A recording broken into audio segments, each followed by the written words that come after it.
بسم اللہ الرحمن الرحیم۔ شروع کرتی ہوں اللہ کے بابرکت نام سے۔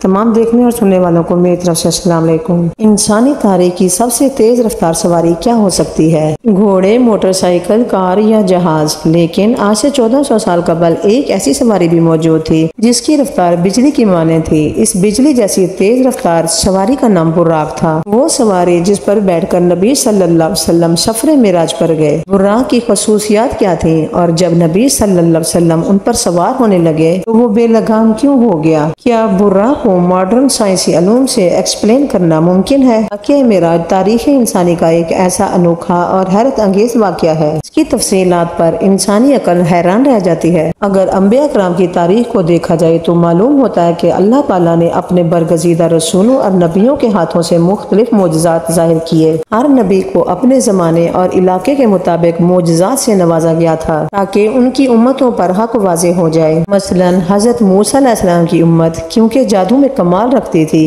اسی لیے خالق کائنات نے اپنے نبی کو بھی جادو کے ان کمالات کا عبور کرنے کے لیے معجزات عطا کیے۔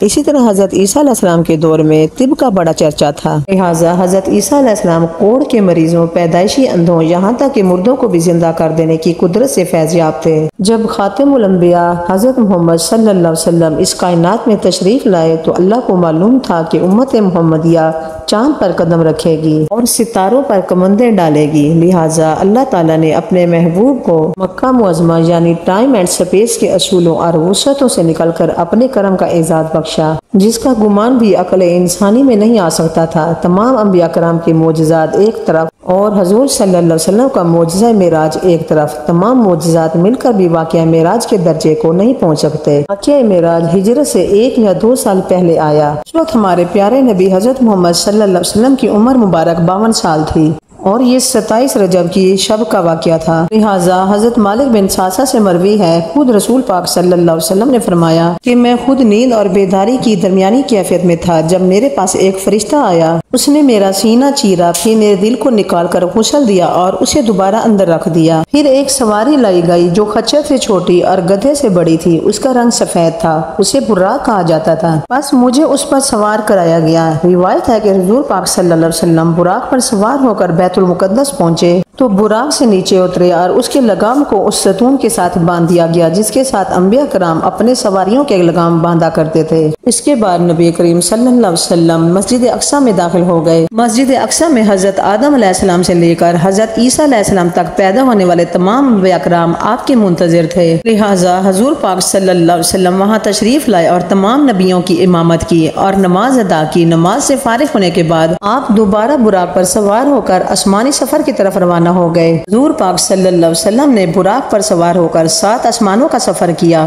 جہاں کچھ انبیاء کرام سے آپ کی ملاقات ہوئی۔ پھر حضرت جبرائیل امین نے آپ کو جنت اور جہنم کے کچھ منظر دکھائے اور پھر اس سفر میں آپ کائنات کی آخری حد سے بھی باہر سدرۃ المنتہا تک پہنچے، وہاں آپ اللہ سے ہم کلام ہوئے۔ امت محمدیہ کے لیے روزانہ 5 نمازیں فرض کی گئیں، شرک کے سوا تمام گناہوں کی معافی کا امکان بتایا گیا اور سورۃ بقرہ کی آخری 2 آیات آپ کو تعلیم فرمائی گئیں۔ اس سفر کی واپسی پر حضور پاک صلی اللہ علیہ وسلم اپنے مقام پر کچھ اس حالت میں پہنچے کہ روایات کے مطابق ابھی آپ کے گھر کی کنڈی ہل رہی تھی اور آپ کے وضو کا پانی ابھی تک آپ کے جسم مبارک سے ٹپک رہا تھا۔ معراج کے اس واقعے کو اللہ تعالیٰ نے انتہائی تفصیل کے ساتھ قرآن مجید کی سورۃ اقرا میں یوں بیان کیا ہے: پاک ہے وہ رب جس نے اپنے بندے کو راتوں رات مسجد حرام سے مسجد اقصی تک سیر کروائی، جس کے ارد گرد ہم نے ایک برکت رکھی ہے تاکہ ہم اسے اپنی کچھ نشانیاں دکھائیں، بے شک وہ سننے والا اور دیکھنے والا ہے۔ معراج کے اس عظیم سفر میں رسول پاک صلی اللہ علیہ وسلم جس سواری پر سوار ہوئے تھے اسے براق کہا جاتا ہے۔ اب سوال یہ پیدا ہوتا ہے کہ براق کیا تھا؟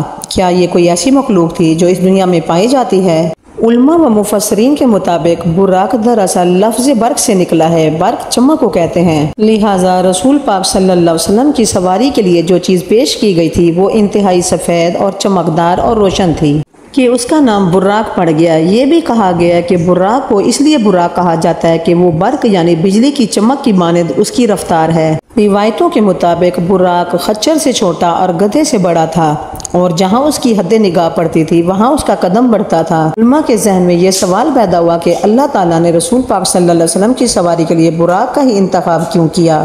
جبکہ وہ اس بات پر قادر ہے کہ بغیر کسی سواری کے آپ کو سفر کے تمام مراحل طے کروا دیتا۔ لہٰذا فتح الباری کے مصنف حافظ ابن حجر نے اس ضمن میں لکھا ہے کہ اس اسراء اور معراج کے سفر میں سواری کے چناؤ میں بڑی حکمت ہے۔ حالانکہ اللہ اس بات پر بھی قادر تھا کہ زمین کو سکیڑ دیتا، لیکن اللہ نے سواری کا انتظام اس لیے کیا کہ اللہ کے رسول کو انسیت اور مانوسیت ہو، کیونکہ بادشاہ جب اپنے مقربین کو اپنے دربار میں بلاتا ہے تو اس کے لیے سواری کو روانہ کرتا ہے۔ کچھ علماء براق کو ایک جنتی جانور قرار دیتے ہیں جو خصوصاً معراج کی رات ہی رسول پاک صلی اللہ علیہ وسلم کی سواری کے لیے زمین پر آیا تھا۔ لہٰذا امام ترمذی نے ایک روایت نقل کی ہے کہ جبرائیل علیہ السلام نے براق کی لگام تھامی اور رسول اکرم صلی اللہ علیہ وسلم کو اس پر سوار ہونے کی دعوت دی تو براق حضور صلی اللہ علیہ وسلم کو دیکھ کر کانپ اٹھا اور بے لگام ہو گیا۔ لہٰذا جبرائیل امین نے اسے کہا کہ ٹھہر جا، اللہ کی قسم رسول صلی اللہ علیہ وسلم سے بہتر کوئی شخص اس سے پہلے تجھ پر سوار نہیں ہوا۔ لہٰذا جب تاجدار کائنات محمد صلی اللہ علیہ وسلم براق پر سوار ہوئے تو وہ فخر و مسرت سے ناچنے لگا کہ آج اسے اس عظیم شخصیت کی سواری ہونے کا لازوال اعزاز حاصل ہو رہا ہے۔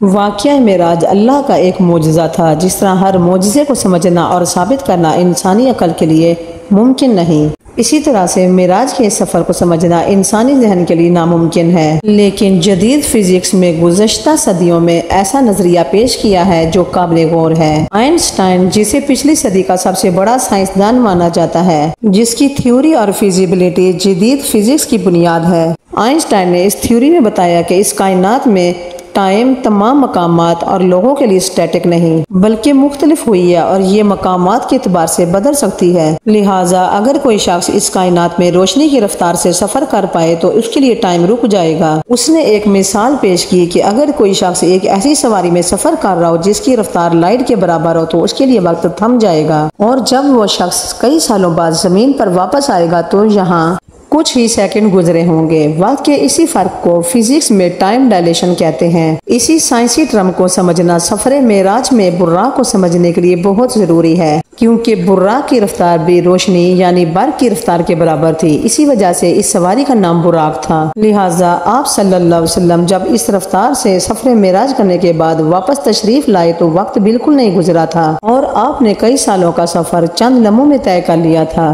جسے آج 21ویں صدی کی سائنس ٹائم ڈائلیشن کی شکل میں تسلیم کرتی ہے۔ لیکن آج بھی انسان سپیس ٹیکنالوجی میں اتنا آگے نہیں بڑھا کہ ہر سوال کا جواب سائنس کی بنیادوں پر دے سکے۔ مثال کے طور پر اگر کوئی شخص لائٹ کی سپیڈ سے ٹریول کرتا ہے تو اس کا جسم ماسلیس ہو جاتا ہے اور اسے انفینٹ انرجی کی ضرورت ہوتی ہے، جو بظاہر انسانوں کے لیے ناممکن ہے لیکن اللہ کی ذات کے لیے نہیں کہ وہ ہر چیز پر قادر ہے۔ لہٰذا اس رات اللہ تعالیٰ نے نبی صلی اللہ علیہ وسلم کے جسم مبارک کو اس سفر کے لیے وہ عظیم قوت بخشی تھی۔ واقعہ معراج حضور پاک صلی اللہ علیہ وسلم کا ایک ٹائمی معجزہ ہے جس کی حقانیت اور سچائی نت نئے سائنسی انکشافات کے ساتھ ساتھ واضح ہوتی جائے گی۔ جیسا کہ کسی شاعر نے کہا ہے کہ پھیلائے ہوئے گوشہ دامن تجسس سائنس محمد صلی اللہ علیہ وسلم کا پتہ پوچھ رہی ہے۔ آج کی ویڈیو کیسی لگی کمنٹ کر کے ہمیں ضرور بتائیے گا اور ہمارے اس چینل کو سبسکرائب کرنا مت بھولیے گا۔ انشاءاللہ تعالی آپ سے اگلی ویڈیو میں ملاقات ہوتی ہے، تب تک اپنا اور اپنے پیاروں کا ڈھیر سارا خیال رکھیے گا۔ اللہ نگہبان۔